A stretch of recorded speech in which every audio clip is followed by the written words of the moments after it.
આજે થોડુંક વાતાવરણ ઓલું છે એટલે થોડુંક આમ વિડીયો ઝાંખો બનશે.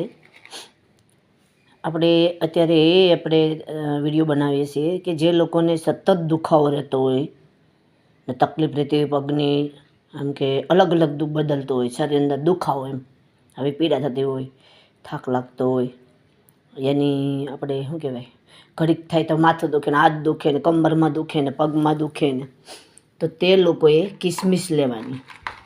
બરાબર, આવી રીતની 11 અથવા 21 કિસમિસ લેવાની.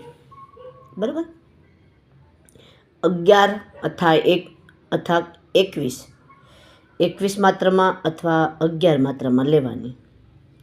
બરાબર, હવે એ 11 લઈ અને આપણે આમાં પાણીમાં પલાળવાની છે.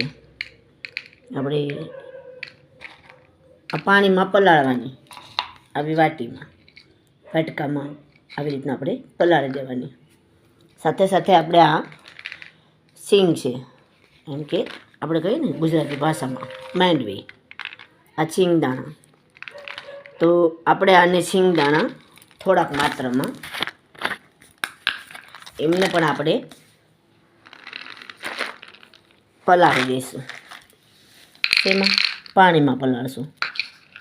બરાબર, આપણે એમને પણ ઝાઝા માત્રામાં પલાળીએ તો હાલે. થોડાક માત્રામાં 21 અથવા 11 અને અથવા 51, સમજી લો કે 21 પલાળો તો વધારે સારું એમ. મારું કહેવાનું એમ કે 21 પલાળો તો વધારે સારું. હવે આ બંનેને રાત્રે આપણે પલાળી દેવાના છે પાણીમાં. એને ડૂબતું પાણી રાખવાનું, થોડુંક ઉપર આમ જરાક રહેવું જોઈએ. સમજો કે દાખલા તરીકે આટલા સુધી છે તો આટલા સુધી આપણે પાણી રાખશું.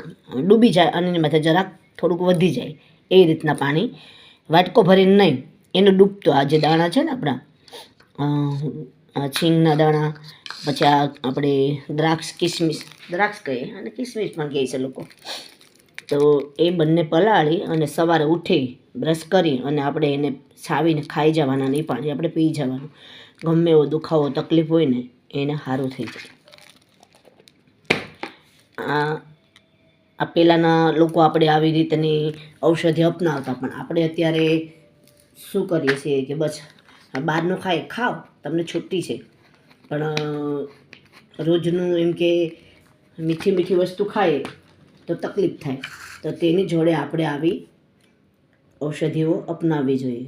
અને આપણું એડ્રેસ છે સરકારી હોસ્પિટલ ઉના, બહુમાળી સોસાયટી. કોઈ પણને પૂછો બહુમાળી સોસાયટીમાં વર્ષાબેન દેશી દવાખાને, ત્યાં જવું. આપણે દવા ફ્રીમાં કરીએ છીએ ને આપણે હરેક દવા કરીએ છીએ, પણ ફોન કરીને આવવાનું. નંબર છે 97 14 00 33 16.